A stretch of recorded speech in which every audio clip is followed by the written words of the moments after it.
The court put the case up for re-examination. The re-examination continued for months. Having served the full 20 months of his original sentence, which had been quashed, Bediuzzaman was released from Afyon prison on the 20th of September 1949. These last 3 or 4 years have been truly torturous for Bediuzzaman. No man of learning had been before exposed to such an illegal repression. They made him suffer in Afyon in one day what he had endured in a month in Denizli. In the most intensively cold days of winter, when everything was frozen up, he was left alone and untended in a large ward, most of the windows of which were without panes of glass. There was no heating of any sort. He was again injected with poison. For months he lay ill from the effects of the poison. So weak, he lacked even the strength to turn from side to side. No one was permitted to come to attend him, yet he endured all the torments in patience, never cursing those responsible. Moreover, he continued to write the risale-inur. It was in this prison that he wrote the piece entitled El Hujjat Zera, the Shining Proof. He also delivered his celebrated defence in Afyon Court, which, containing sublime truths, made history in court defences. He wrote the supplement for the appeal court. He sent petitions, statements and declaration to the Directorate of Religious Affairs and to the government and its ministries and to the police. Throughout his imprisonment, he wrote highly valuable letters and notes to his students, setting out rules of conduct and offering them advice. Parts of all these are included in the 12th, 13th and 14th rays. On the 20th of November 1949, Bediuzzaman arrived in Emirdağ for the second time. Here he wrote letters to the risale-inur students that should be inscribed in gold. They are included in the work Emirdağ La Hikayesi. Bediuzzaman stayed for around 2 years in Emirdağ.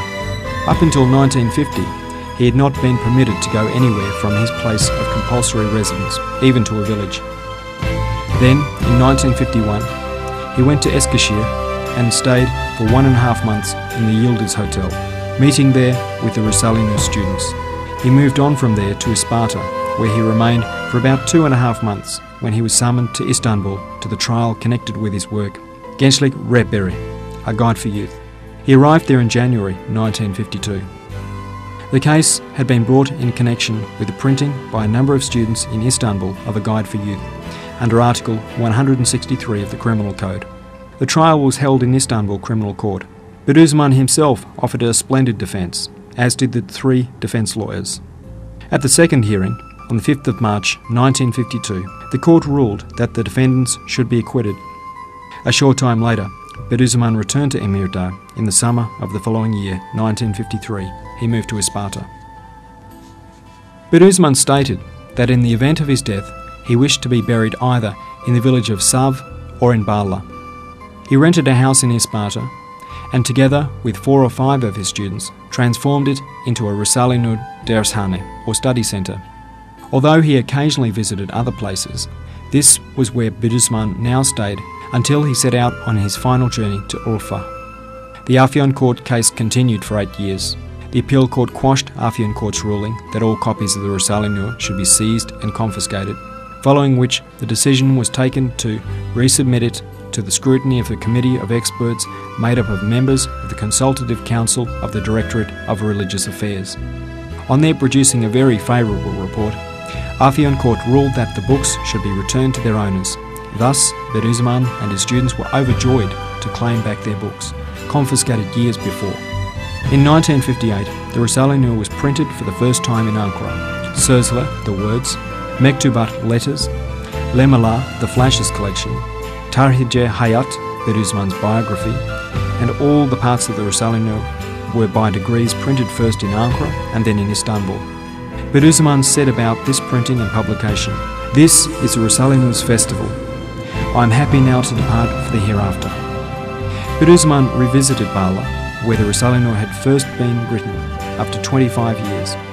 He relived his 8 years there and saw before him his loyal friends and helpers of that time.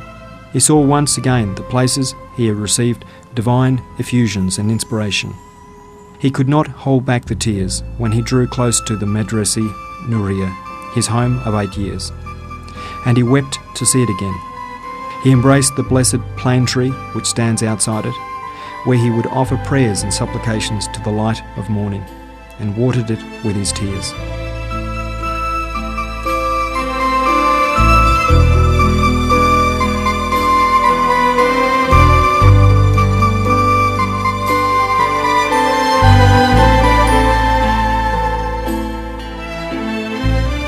In 1959, Bediuzzaman visited Ankara at the request of his students and stayed for 3 days in the Beirut Palace Hotel. He called together his leading students and gave them his last instructions. He came again to Ankara a few months later and stayed in a rented house in the Bahçeevler district.